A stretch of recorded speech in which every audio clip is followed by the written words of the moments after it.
መጽሐፈ ሩት መግቢያ። የመጽሐፉ አሰያየም። መጽሐፉ የተሰየመው ከመጽሐፍ ገጸ ባህሪያት አንዷ በሆነችው በዳዊት የሴት ቅድመ አያትና በኢየሱስ የጥንት የትውልድ ሐረግ ውስጥ ባለችው የማቴዎስ ወንጌል ምዕራፍ 1 ቁጥር 1 እና 5 በሞዓባዊቷ ሴት በሩት ስም ነው።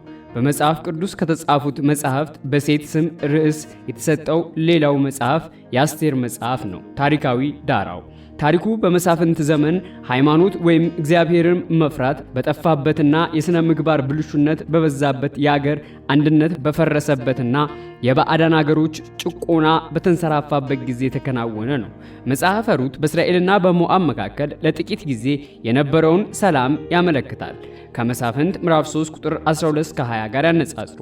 መጽሐፉ እንደ አንደኛ ሳሙኤል ምዕራፍ 1 እስከ 2 የአንድን እስራኤላዊ ቤተሰብ የግል ሕይወት ሁኔታ በተጨማሪ በመሳፍንት ዘመን እውነተኛ እምነትና እግዚአብሔርን የመፍራት ሕይወት የነበራቸው ጥቂት ሰዎች በዘመኑ የነበረውን ጨለማ እንዴት እንዳቃለሉ የሚያመለክት አስገራሚ ትረካ ያቀርባል።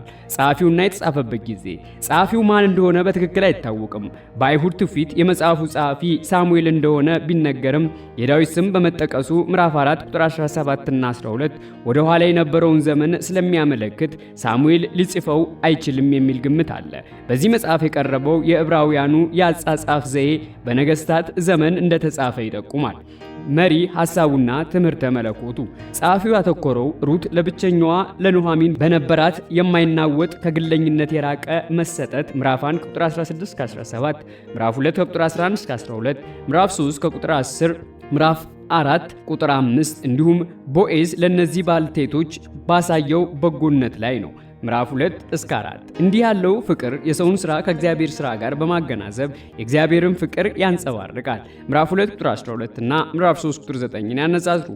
እነዚህ ሰዎች ከእግዚአብሔር በጎነት የተነሳ ተባርከዋል፣ ለሌሎችም በረከት ሆነዋል። የእግዚአብሔርን ፍቅር በግልጽ ሁኔታ የምታንጸባርቀው ይቺ ሴት ሞዓባዊት መሆኗ የሚያስገርም ይመስላል። መጽሐፈ ሩት የሚለው ካርታ ከገጹ ይመልከቱ። ሩት በጋብቻ ለተቀላቀለችበት እስራኤላዊ ቤተሰብ ባሳየችው ፍጹም ታማኝነት ብቻዋን ላለችው አማቷ ባላት ሙሉ መሰጠት እንደ እውነተኛ የእስራኤል ልጆች ሆና በመቆጠሯ በዳዊት ዘር ግንድ ውስጥ ለመግባት ብቁ ሆና ተገኝታለች።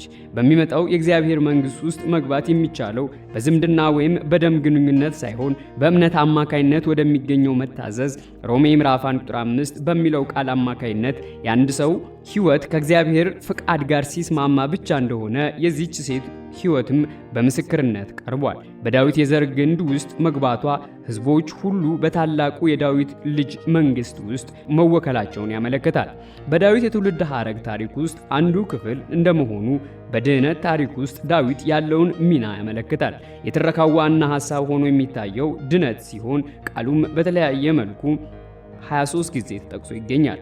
በመጽሐፉ በቀዳማይነት ራሳቸውን በሰጡና እግዚአብሔርም በባረካቸው በሩትና በቦዔዝ መልካም ተግባር የኑኃሚን ተስፋ መቁረጥ ወደ ደስተኝነት መለወጡን የሚተርክ ነው። ኑኃሚን ያለችበት ሁኔታ ከባዶነት ወደ ሙላት ምዕራፍ 1 ቁጥር 21፣ ምዕራፍ 3 ቁጥር 17፣ የምዕራፍ 1 ቁጥር 1፣ 3 እና ከ5 እስከ 6 እንዲሁም ምዕራፍ 12 እንዲሁም ከቁጥር 21 እስከ 22፣ ምዕራፍ 3 ቁጥር 17፣ ምዕራፍ 4 ቁጥር 15ን ማብራሪያ ይመልከቱ። ከጉስቁልና ወደ ድነትና ተስፋ ወደ ማግኘት ተለውጧል። ምዕራፍ 4 ከቁጥር 13 እስከ 17፣ ምዕራፍ 1 ከቁጥር 1 እስከ 5። በተመሳሳይ መልኩ የእስራኤል ሕዝብ በኤሊ መሞት ምክንያት የነበረው ተስፋ መቁረጥ አንደኛ ሳሙኤል ምዕራፍ 4 ቁጥር 18፣ የሩትና የቦዔዝ እውነተኛ ልጅ በሆነው በዳዊት ራስን የመስጠት አገልግሎት አማካይነት በሰለሞን ዘመን የመጀመሪያ ዓመታት ወደ ሰላምና ብልጽግና ተለውጧል። አንደኛ ነገሥት ምዕራፍ 4 ከቁጥር 20 እስከ 34፣ ምዕራፍ 5 ቁጥር 4። ጸሐፊው የዳዊት ቤት በእስራኤል መንገሱ የእግዚአብሔር የቸርነት አገዛዝ እንደመሆኑ መጠን እግዚአብሔር የገባውን ቃል ሰላምና እረፍት በመስጠት መፈጸሙን የሚያመለክት ነው። ይህም እረፍት ቀጣይነት የሚኖረው በዚህ መንግሥት ውስጥ ያሉ ሁሉ በዕለት ኑሯቸው በሩትና በቦዔዝ ሕይወት የታየውን ራስን የመስጠት ፍቅር ሲከተሉ ወይም ሲያሳዩ ብቻ ነው። ታላቅ በሆነው የዳዊት ልጅ የማቴዎስ ወንጌል ምዕራፍ 1 ቁጥር 1 በኢየሱስ እና በእርሱ የማዳን ሥራ በእግዚአብሔር መንግሥት ቃል የተገቡ በረከቶች ፍጻሜ አግኝተዋል። ስነ ጽሑፋዊ ባህሪያቱ መጽሐፈ ሩት ፍጹም በሆነ ጥበብ የተዘጋጀ የዕብራውያን አጭር ታሪክ ነው። በመጽሐፍ ቅዱስ ውስጥም ካሉት የታሪክ መጽሐፍት መካከል በግልጽነት በተነባቢነትና በስነ ጽሑፍ ውበት ከሩት የሚበልጥ የለም። ይህም የዕብራውያን ጸሐፊ ጥበብ አሸብርቆ የታየበት መጽሐፍ ነው።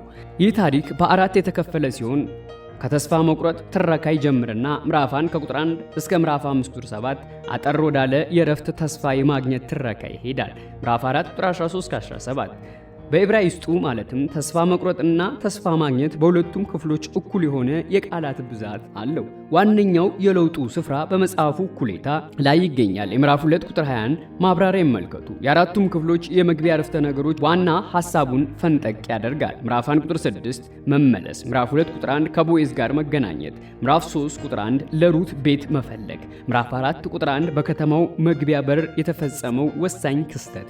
የእያንዳንዱ ክፍል የመዝጊያ አረፍተ ነገሮች ደግሞ ወደሚቀጥለው ክፍል ለመግባት መንገድ ያመቻቻሉ። የምዕራፍ 1 ቁጥር 22ን፣ የምዕራፍ 2 ቁጥር 23ን፣ የምዕራፍ 3 ቁጥር 18 እና ምዕራፍ 4 ቁጥር 12ን ማብራሪያ ይመልከቱ። አንዳንድ ቃላትም በንጽጽር ተቀምጠዋል። ጣፋጭ የኑሃሚን ትርጉም እና መራራ ምዕራፍ 1 ቁጥር 20፣ ሙሉና ባዶ ምዕራፍ 1 ቁጥር 21፣ ሕያውና ሙት ምዕራፍ 2 ቁጥር 20። ከሁሉም የሚያስደንቀው በሁለቱም ገጸ ባህሪያት በሩትና በቦዔዝ መካከል ያለው ንጽጽር ነው።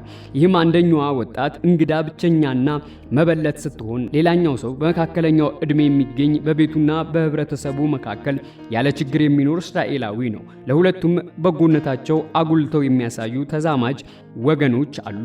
ለሩት ኦርፋ፣ ለቦዔዝ ስሙ ያልተጠቀሰው የአቤሜሌክ ዘመድ። የመጽሐፈ ሩት ጸሐፊ አንባቢዎቹ የታሪኩ ዋና ሐሳብ ከሆነው በሩትና በቦዔዝ መልካም ተግባር አማካይነት ከባዶነት ወደ ሙላት ከተለወጠው የኑሃሚን ሕይወት እንዳይርቁ ጥንቃቄ ያደርጋል። ለውጡ ወይም መልሶ መቋቋሙ በመጀመሪያ የተፈጸመው ከሞዓብ ምድር ወደ ተስፋይቱ ምድር ወደ ቤተልሔም ከመመለስ ጋር የተያያዘ ነው። የዳቦ ቤት የምዕራፍ 1 ቁጥር 1 ማብራሪያ ይመልከቱ። በመቀጠልም የምድሪቱ አዝመራ የሚሰበሰብበት የመከር ጊዜን ያመለክታል። የታሪኩ ገጽታዎች በሙሉ የአንባቢውን ትኩረት በዋነኛው ጉዳይ ላይ እንዲሆን ያደርጋል። እነዚህና በጥንት ጽሑፍ ውስጥ የተጠቀሱት ሌሎች ሐሳቦች መጽሐፉ ሩት ለመረዳት አጋዥ ይሆናሉ። አስተዋጽኦ: አንደኛ፣ መግቢያ የኑሃሚን ለብቻ መቅረብ ምዕራፍ 1 ከቁጥር 1 እስከ 5። ሁለተኛ፣ የኑሃሚን ከሞዓብ ምድር መመለስ ምዕራፍ 1 ከቁጥር 6 እስከ 22። ሀ ሩት ወደ ኑሃሚን ተጠጋች ምዕራፍ 1 ከቁጥር 6 እስከ 18። ለ የሩትና የኑሃሚን ወደ ቤተልሔም መመለስ ምዕራፍ 1 ከቁጥር 19 እስከ 22። ሶስተኛ፣ የሩትና የቦዔዝ በእርሻ ስፍራ መገናኘት ምዕራፍ 2። ሀ ሩት ሥራ መጀመሯ ምዕራፍ 2 ከቁጥር 1 እስከ 2። ለቦዔዝ ለሩት ቸርነት ማድረጉ ምዕራፍ 2 ከቁጥር 8 እስከ 16። አመርኋ የሩት ወደ ኑሃሚን መመለስ ምዕራፍ 2 ከቁጥር 17 እስከ 23። አራተኛ፣ ቦዔዝና ሩት በአውድማው ላይ ምዕራፍ 3። ሀ ኑሃሚን ሩትን የመከረቻት ምክር ምዕራፍ 3 ከቁጥር 1 እስከ 5። ለቦዔዝ ሩትን ለማዋጀት ቃል መግባቱ ምዕራፍ 3 ከቁጥር 6 እስከ 15። ሐመርኋ የሩት ወደ ኑሃሚን መመለስ ምዕራፍ 3 ቁጥር 16 እስከ 18። አምስተኛ፣ ቦዔዝ ሩትን ለማግባት ሁኔታዎችን ማመቻቸቱ ምዕራፍ 4 ከቁጥር 1 እስከ 12። ሀ ቦዔዝ የመዋጀት መብት ያለውን የሥጋ ዘመዱን ማነጋገሩ ምዕራፍ 4 ከቁጥር 1 እስከ 8። ለቦዔዝ የኑሃሚንን ንብረት መግዛቱና ሩትን ማግባቱ ምዕራፍ 4 ከቁጥር 9 እስከ 12። 6 ማጠቃለያ የኑሃሚን ኑሮ መሟላት ምዕራፍ 4 ቁጥር 13 እስከ 17። ሰባተኛ መደምደሚያ የዳዊት ትውልድ ሐረግ ምዕራፍ 4 ቁጥር 18 እስከ 22። ምዕራፍ 1 ቁጥር 1 መሳፍንት በሚገዙበት ዘመን ይህ የሆነው ምናልባትም ከ1380 እስከ 1050 ዓመተ ቅድመ ክርስቶስ ባሉት ዓመታት ውስጥ ነው። ከመጽሐፉ መሳፍንት መግቢያ ዳራ የሚለውን ይመልከቱ። ጸሐፊው የመሳፍንትን ዘመን የጠቀሰበት ምክንያት እስራኤል በክህደት በሥነ ምግባር ዝቅጠትና በጭቆና ውስጥ የነበረችበትን ዘመን ለማስታወስ ነው። ራብ ይህ በመሳፍንት መጽሐፍ ውስጥ አልተጠቀሰም። በይሁዳ ቤተልሔም የዳዊት ከተማ ናት። አንደኛ ሳሙኤል ምዕራፍ 16 ቁጥር 18። ቤተልሔም የስሙ ትርጉም የምግብ ቤት ማለት ነው።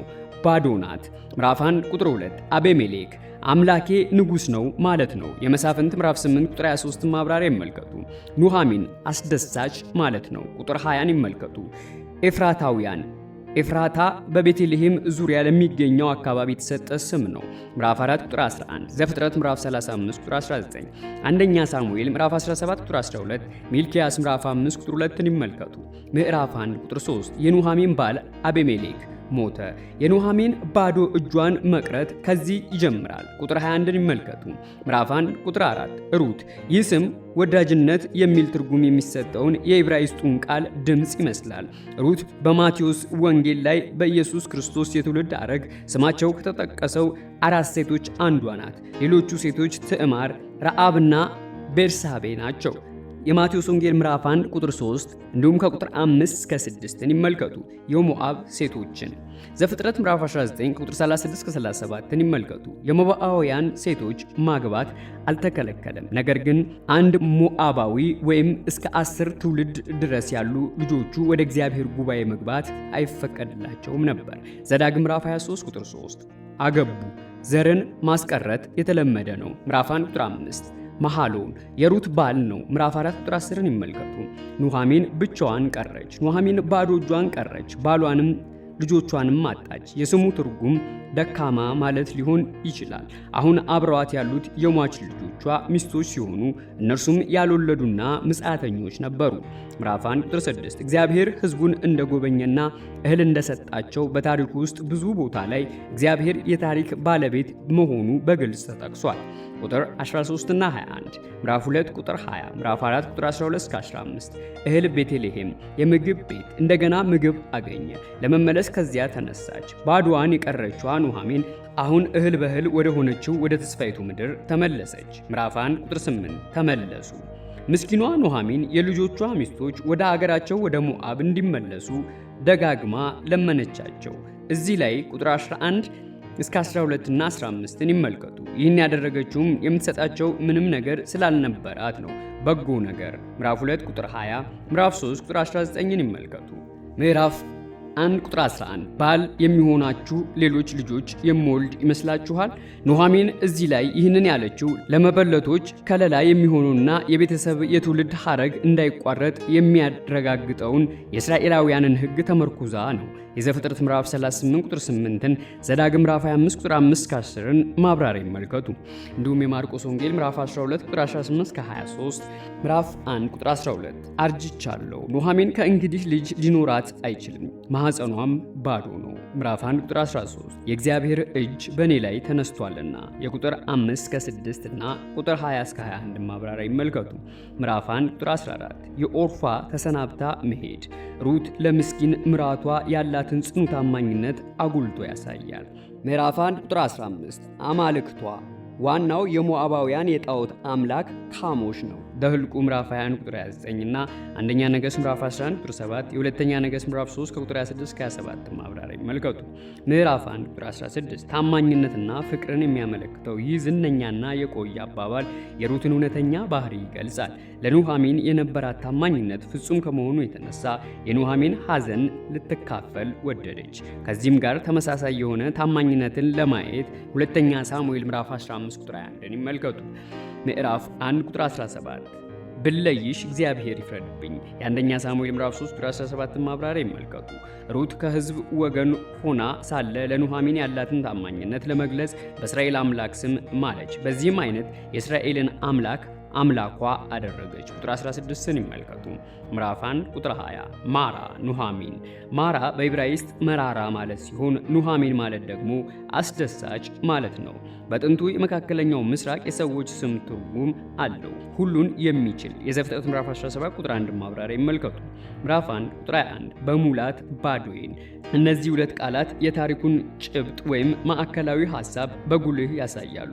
ባዶዋን የቀረችውም ኑኃሚን እንደገና ሙሉ ሆነች። ምዕራፍ 1 ቁጥር 22 ከሞዓባዊቷ ሩት። ጸሐፊው ሩት የባዕድ አገር ሰውና ከተናቀ ሕዝብ መካከል የመጣች ሴት መሆኗን ደጋግሞ ይገልጻል። ምዕራፍ 2 ቁጥር 2 6 እና 21፣ ምዕራፍ 4 ቁጥር 5 እና 10 እና ምዕራፍ 2 ቁጥር 10ን ይመልከቱ። አዝመራ በጥንታዊቷ ከነዓን አዝመራ የሚሰበሰበው በመጋቢትና በሚያዝያ ወር ነው። በመጀመሪያ የሚሰበሰበው ገብስ ሲሆን ከጥቂት ሳምንት በኋላ የሚሰበሰበው ስንዴ ነበር። ምዕራፍ 2 ቁጥር 23ን ይመልከቱ። የመከሩ አሰባሰብ ሂደት ከዚህ የሚከተለውን ይመስላል። አንደኛ የደረሰው ሰብል በማጨድ ይታጨዳል። ዘዳግም ምዕራፍ 16 ቁጥር 9፣ ምዕራፍ 23 ቁጥር 25፣ ኤርምያስ ምዕራፍ 50 ቁጥር 16፣ ኢዩኤል ምዕራፍ 3 ቁጥር 13። አብዛኛውን ጊዜ ሰብሉን የሚያጭዱ ወንዶች ናቸው። ሁለተኛ የታጨደው ሰብል በነዶ ይታሰራል። አብዛኛውን ጊዜ ሰብሉን በነዶ የሚያስሩት ሴቶች ናቸው። ሶስተኛ ሰብሉ ሲታጨድ የተረፈው ይቃረማል። ምዕራፍ 2 ቁጥር 7። አራተኛ በነዶ የታሰረው ሰብል ወደ መውቂያው አውድማ ይወሰዳል። ነዶው ወደ አውድማ የሚወሰደው በአህያ ወይም በጋሪ ተጭኖ ነው። አሞጽ ምዕራፍ 2 ቁጥር 13። አምስተኛ እህሉን ወይም ፍሬውን ከገለባው ለመለየት ይበራያል። እህሉ የሚወቃው በከብቶች በማበራየት ሲሆን ዘዳግም ምዕራፍ 25 ቁጥር 4፣ ሆሴዕ ምዕራፍ 10 ቁጥር 11።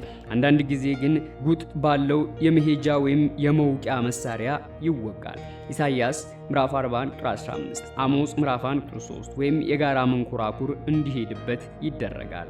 ኢሳይያስ ምዕራፍ 28 ቁጥር 28። ስድስተኛ እህሉን ለአየር በመስጠት ወይም ወደ ሰማይ በመበተን በመንሽ ይበጠራል። ኤርምያስ ምዕራፍ 15 ቁጥር 7። እህሉ ለአየር የሚሰጠው ከቀትር በኋላ ለጥቂት ሰዓት የሚነፍሰው ንፋስ ፍሬውን ከገለባው እየለየ በአበጣሪው እግር ስር እንዲያስቀር ነው። መዝሙር ምዕራፍ 1 ቁጥር 4። ሰባተኛ እህሉ ከአስሩ አንዱ ላይ ይነፋል። አሞጽ ምዕራፍ 9 ቁጥር 9። ስምንተኛ እህሉ በቀላሉ እንዲጓጓዝ በስልቻ ይከተታል። ዘፍጥረት ምዕራፍ 42 ቁጥር 44። የመውቂያ አውድማዎች የተደለደሉና የለሰለሱ ሲሆኑ እህሉን ለአየር ለመስጠት እንዲያመች በጥንቃቄ የተመረጡ ቦታዎች ናቸው። ለአውድማው የሚመረጡ ቦታዎች አብዛኛውን ጊዜ ከመንደሩ በስተ ምስራቅ ነው። መጀመሪያ ኑኃሚን ሩት ቤተልሔም ሲደርሱ አዝመራ የሚሰበሰብበት ወቅት ገና መጀመሩ ነበር። ይህም ባዷን የቀረችው ኑኃሚን ሙሉ እንደምትሆን አስቀድሞ የሚያመለክት ነው። የገብስ መከር የሚሰበሰብበት ወቅት ስለመድረሱ የተሰጠው መግለጫ በመከር መሰብሰቢያው እርሻ ላይ ወደፊት የሚታየው ትዕይንት ምን እንደሚመስል እንዲገነዘቡ አንባቢውን አስቀድሞ ያዘጋጃል። በመግቢያው ላይም ስነ ጽሑፋዊ ባህሪያቱ የሚለውን ይመልከቱ። ምዕራፍ 2 ቁጥር 1 ቦዔዝ በዕብራይስጥ ምናልባትም በእርሱ ኃይል አለ የሚል ትርጓሜ አለው። ቦዔዝ በሁለቱ የኢያሱ የትውልድ ሐረጎች ውስጥ ስሙ ተጠቅሷል። ማቴዎስ ወንጌል ምዕራፍ 1 ቁጥር 5፣ ሉቃስ ምዕራፍ 3 ቁጥር 32። ዘመድ ለኑኃሚን የተስፋ ምልክት ነው። ቁጥር 20ን ማብራሪያም መልከቱ። ምዕራፍ 2 ቁጥር 2 እስቲ ልሂድ። ሩት ምንም እንኳ ምጻተኛና ብቸኛ ወጣት ሴት ብትሆንም በእርሻ ቦታ ሊያጋጥም የሚችለውን መደፈር ሳትፈራ ለአማቷ የሚያስፈልገውን እህል ልትቃርም ሄደች። በምዕራፍ 3 ቁጥር 1 ላይ ኑኃሚን ለሩት የሚያስፈልገውን ልታዘጋጅ ተነሳች። ቃርሚያ የሚያስቃርመኝ የእርሻ ባለቤቶች መከር በሚሰበሰብበት ወቅት የሚወዳድቀውን ቃርሚያ ድሆች፣ ምጻተኞች፣ መበለቶችና አባት የሌላቸው ልጆች የሚያስፈልጋቸውን መሰብሰብ እንዲችሉ በዚያው እንዲተዉት የሙሴ ሕግ ያዛል። ዘሌዋውያን ምዕራፍ 19 ቁጥር 9፣ ምዕራፍ 23 ቁጥር 22፣ ዘዳግም ምዕራፍ 24 ቁጥር 19፣ ምዕራፍ 2 ቁጥር 3። እንዳጋጣሚም እግዚአብሔር ለሕዝቡ የሚያስፈልገውን ያዘጋጅ ነበር። ቁጥር 19 እስከ 20። ምዕራፍ 2 ቁጥር 4 ቦዔዝና አጫጆቹ የተለዋወጡት ሰላምታ ቦዔዝ የእግዚአብሔር ሰውና ቸር መሆኑን ያመለክታል። ምዕራፍ 2 ቁጥር 9 ልጃገረዶቹን ተከትዬ ወንዶች የደረሰውን እህል ሲያጭዱ፣ ሴቶች ደግሞ ከስር እየተከተሉ እህሉን በነዶ ማሰር የተለመደ ነው። ስለዚህም ሩት የወዳደቀውን እህል መቃረም ችላ ነበር። የምዕራፍ 1 ቁጥር 22 ማብራሪያ ይመልከቱ። ምዕራፍ 2 ቁጥር 11 ሩት በሐዘን የተኮማተረችውን አማቷን ለመንከባከብ ያሳየችው ታማኝነት የመጽሐፉ መሪ ሐሳብ ነው። ምዕራፍ 2 ቁጥር 12 በክንፍ ጥላው ወፍ ጫጩቶቿም ከክንፎቿ በታች እንደምትንከባከብ የሚያሳይ ምሳሌ ነው። የማቴዎስ ወንጌል ምዕራፍ 23 ቁጥር 37 እና እንዲሁም የምዕራፍ 3 ቁጥር 9 ማብራሪያ ይመልከቱ። ምዕራፍ 2 ቁጥር 13 እኔን አገልጋይህን የሩትን ትህትና የሚያሳይ አነጋገር ነው። ምዕራፍ 2 ቁጥር 15 ጎበዛዝቱን ቦዔዝ ሕጉ ከሚፈቅደው በላይ በመሄዱ ሩት የቻለውን ያህል መቃረም እንድትችል ፈቀደላት። ምዕራፍ 3 ቁጥር 15ን ይመልከቱ። ምዕራፍ 2 ቁጥር 17 ወቃች። የምዕራፍ 1 ቁጥር 22 ማብራሪያ ይመልከቱ። እንደ ጌዲዮን ሁሉ መሳፍንት ምዕራፍ 6 ቁጥር 11 የሩትም እህል ጥቂት በመሆኑ እህሉ የተወቃው በዱላ ወይም በበትር ነው። ምዕራፍ 2 ቁጥር 20 በጎነቱን ማድረጉን ያልተወ እግዚአብሔር። ምዕራፍ 1 ቁጥር 8ን ይመልከቱ። በምዕራፍ 3 ቁጥር 10 ላይ ቦዔዝ ለሩት ያለውን ምኞት በተመሳሳይ ሁኔታ ገልጿል። የመቤዠት ግዴታ ካለባቸውም ዘመዶቻቸውን አንዱ እርሱ ነው። በመጽሐፈ ሩት ውስጥም መቤዠት የሚለው ቁልፍ ነው። በመግቢያውም ላይ መሪ ሐሳቡና ትምህርተ መለኮቱ የሚለውን ይመልከቱ። የቅርብ ዘመድ የሆነውና የመቤዠት ኃላፊነት ያለበት ሰው በቤተሰቡ ሆነ በቤተ ዘመዱ ውስጥ ለሚገኙት ምስኪኖች እንክብካቤ የማድረግ ኃላፊነት አለበት። ለምሳሌ በሞት ለተለየው ወንድሙ ወራሽ መተካት ዘዳግም ምዕራፍ 25 ቁጥር 5-10፣ በችግር ምክንያት መሬትን ከቤተሰቡ ውጪ የሸጠውን የዘመዱን መሬት መዋጀት ዘሌዋውያን ምዕራፍ 25 ቁጥር 25-28፣ በድህነት ምክንያት ለባርነት የተሸጠውን ዘመዱን መቤዠት ዘሌዋውያን ምዕራፍ 25 ቁጥር 47-49፣ የሟች ዘመዱን ደም መበቀል ይኖርበታል። ዘኍልቍ ምዕራፍ 35 ቁጥር 19-21 መበቀል የሚለውና መቤዠት የሚሉት ቃላት የተተረጎሙት ከአንድ የዕብራይስጥ ቃል ነው። ኑኃሚን እግዚአብሔር ሩትን ሊቤዣት ወደሚችል ወደ ዘመዷ እርሻ እንዳመራት ስትሰማ ተጽናናች። ይህ የኑኃሚን ተስፋ ያለመለመው መለኮታዊ ምሪት በታሪኩ ውስጥ ወሳኝ ቦታ አለው። ምዕራፍ 2 ቁጥር 23 የገብሱና የስንዴው አዝመራ ተሰብስቦ እስኪያበቃ ይህ ሐረግ መከር በሚሰበሰብበት ወቅት የተፈጸመውን ድርጊት ደምድሞ በመውጫው አውድማ ላይ ወደሚካሄደው ትዕይንት ያሸጋግራል። ምዕራፍ 3 ቁጥር 1 ኑኃሚን ተስፋ በመለመለሙ ከምዕራፍ 1 ቁጥር 8-13 ጋር ያነጻጽሩ። ስለ ሩት የወደፊት ኑሮ ማሰብ ጀመረች። የምዕራፍ 2 ቁጥር 2 ማብራሪያ ይመልከቱ። ምዕራፍ 3 ቁጥር 2 ዛሬ ማታ ገብስ ያበራያል። የምዕራፍ 1 ቁጥር 2ን ማብራሪያ ይመልከቱ። እህል በሚወቃበት ወቅት የመሬቱ ባለቤት እህሉን ከሌቦች ለመጠበቅ በአውድማው አካባቢ ማደሩ የተለመደ ነበረ። ምዕራፍ 3 ቁጥር 3 ሩት ራሷን እንደ ሙሽራ እንድታዘጋጅ መመሪያ ተሰጣት። ሕዝቅኤል ምዕራፍ 16 ከቁጥር 9-12 ይመልከቱ። ወደ አውድማው ውረጂ፣ እህል ወቂዎች ወደ አመሻሹ ላይ እየዘፈኑ በሚጨፍሩበት ቦታ ሴቶች አይገኙ። ቁጥር 14 በልቶና ጠጥቶ የመከር ጊዜ የደስታና የፈንጠዚያ ጊዜ ነው። ኢሳይያስ ምዕራፍ 9 ቁጥር 3፣ ምዕራፍ 16 ከቁጥር 9-10፣ ኤርምያስ ምዕራፍ 48 ቁጥር 33። ምዕራፍ 3 ቁጥር 4 እግሩን ገልጠሽ ተኚ። ኑኃሚን ለሩት የሰጠቻት ምክር የማቻኮል መስሎ ቢታይም እንኳ የኑኃሚንና የሩት ታማኝነት ግን የሚያጠያይቅ አይደለም። ቁጥር 11ን ይመልከቱ። ኑኃሚን ለሩት የሰጠቻት ምክር ቦዔዝ የመቤዠት ኃላፊነቱን እንዴት እንደሚወጣ የሚያነሳሳ ነው። ሩት የፈጸመችው ድርጊት የጋብቻ ጥያቄ ነው። የፋሬስ እናት ተማዓር የመቤዠትን ሕግ ከለላዋ ስታደርግ ይታያል። ምዕራፍ 4 ቁጥር 12 ዘፍጥረት ምዕራፍ 38 ቁጥር 13-30 ይመልከቱ። ምዕራፍ 3 ቁጥር 9 ልብስህን ጣል አድርግብኝ፣ ይህ የጋብቻ ጥያቄ ነው። ሕዝቅኤል ምዕራፍ 16 ቁጥር 8 ይመልከቱ። በአሁኑም ጊዜ ቢሆን በአንዳንድ የመካከለኛው ምስራቅ አገሮች ከዚህ ጋር ተመሳሳይ የሆነ ነገር ሲፈጸም ይታያል። ምዕራፍ 3 ቁጥር 10 ከዚህ በፊት ካደረግሽው ይልቅ በጎነትሽ። ምዕራፍ 2 ከቁጥር 11-12 ይመልከቱ። ምዕራፍ 3 ቁጥር 11 ምግባረ መልካም ሴት ምሳሌ ምዕራፍ 31 ቁጥር 10ን ይመልከቱ። በዚህ ቁጥር ላይ የምናገኘው የዕብራይስጡ አገላለጽ ቦዔዝ በምዕራፍ 2 ቁጥር 1 ላይ ከተናገረው ጋር ተመሳሳይ ነው። ይህም ጸሐፊው ለሩትና ለቦዔዝ ያለው ግምት እኩል መሆኑን ያሳያል። ምዕራፍ 3 ቁጥር 12 ከኔ ይልቅ መቤዠት የሚገባው ቅርብ የሥጋ ዘመድ አለ። ቦዔዝ ከቀደሙ የሩት ባል መሐሎን ጋር ያለው ዝምድና ምን እንደሆነ አይታወቅም። ይሁን እንጂ የመልበለቲቱ የቅርብ ዘመድ እርሷን የማግባት ግዴታ አለበት። ሩት ቦዔዝን እንድትቀርብ ኑኃሚን ምክር የሰጠችው ቦዔዝ ለሩት ከለላዋ ለመሆን ፈቃደኛ በመሆኑ ነው።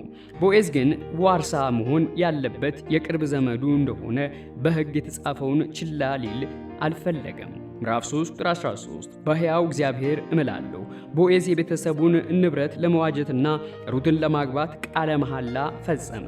ከምዕራፍ 1 ቁጥር 17 ጋር ያነጻጽሩ። ምዕራፍ 3 ቁጥር 15 ቦዔዝ ሕጉ ከሚፈቅደው በላይ በመሄድ ለሩት ከአውድማው ላይ ብዙ እህል ሰፈረላት። ምዕራፍ 2 ቁጥር 15ን ይመልከቱ። ምዕራፍ 3 ቁጥር 17 ባዶ እጅሽን። ባዶ እጅ መቅረትና መሞላት የመጽሐፉ መሪ ሐሳብ ነው። የምዕራፍ 1 ቁጥር 2 ማብራሪያ ይመልከቱ። ምዕራፍ 3 ቁጥር 18 ታጋሽ። ይህንን ቃል ለመግለጽ የገባው የዕብራይስጡ ቃል በምዕራፍ 4 ቁጥር 1 ላይ ተቀመጠ ተብሎ ተተርጉሟል። በዚህም አይነት ጸሐፊው ቦዔዝ በከተማይቱ መግቢያ በር ላይ ተቀምጦ ሁኔታውን በእርጋታ ሲመረምር የሚያሳየውን አብይ ትዕይንት ለአንባቢ ያስታውቃል። ምዕራፍ 4 ቁጥር 1 ወደ ከተማይቱ በር። የከተማዋ በር በዚያን ዘመን ለነበሩት እስራኤላውያን እንደ መሰብሰቢያ አዳራሽ የሚቆጠር ሲሆን የንግድ ልውውጥ ችሎት የሚያስችሉበት ቦታ ነበር። በፍርድ ጊዜ ምስክሮችን በቀላሉ ማግኘት የሚቻለው በዚህ ቦታ ነበር።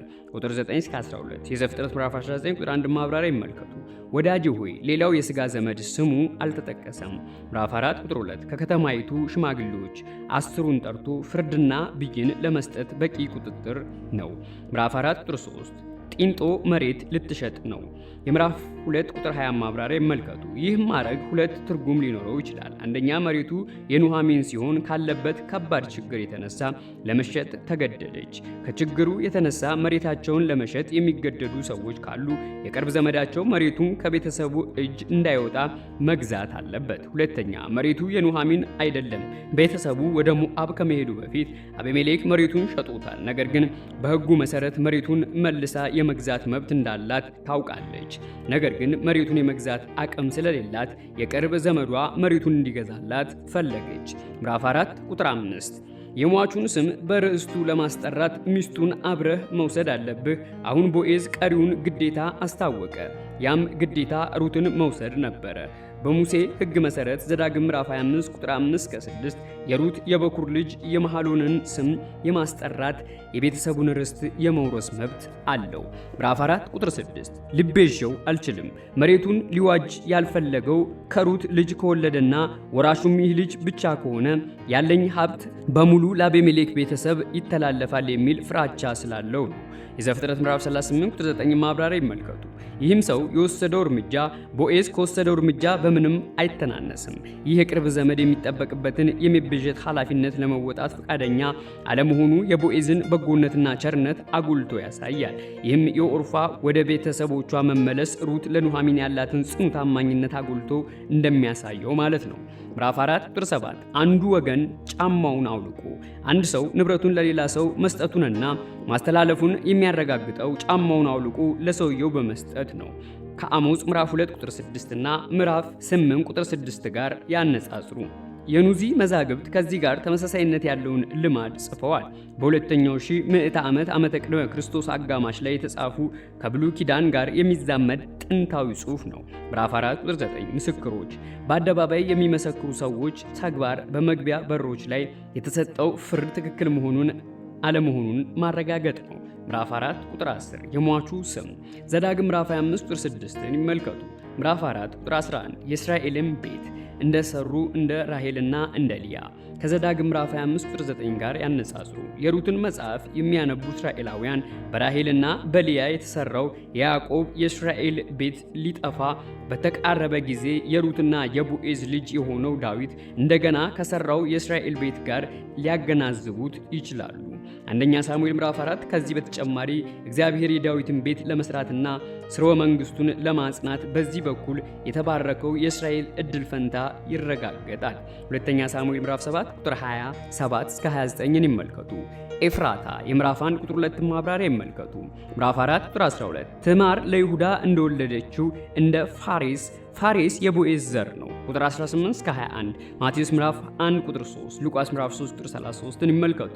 ፋሬስ ከይሁዳ ቤት ሊወለድ የቻለው አንድ ሰው ዘር ሳይተካ የሞተ እንደሆነ የሟቹ ሚስት ወንድሙ በመውረስ ዘር እንዲተካ የሚያዘውን በሙሴ ሕግ መሰረት ነው። ዘፍጥረት 38 እንዲሁም ከ27 እስከ 30 የምዕራፍ 1 ቁጥር 11 ማብራሪያ ይመልከቱ።